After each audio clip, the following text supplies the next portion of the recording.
The Japanese underworld used to be ruled by a man named Minigishi.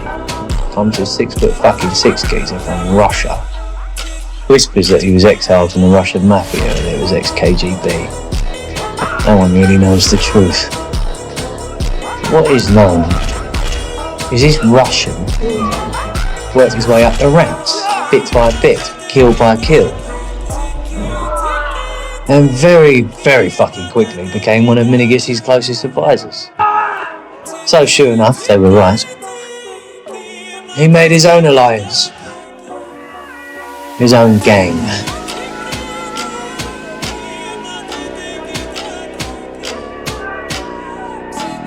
And what'd he do? Stabbed him in the back. I mean, metaphorically, blew his fucking brains out, didn't he?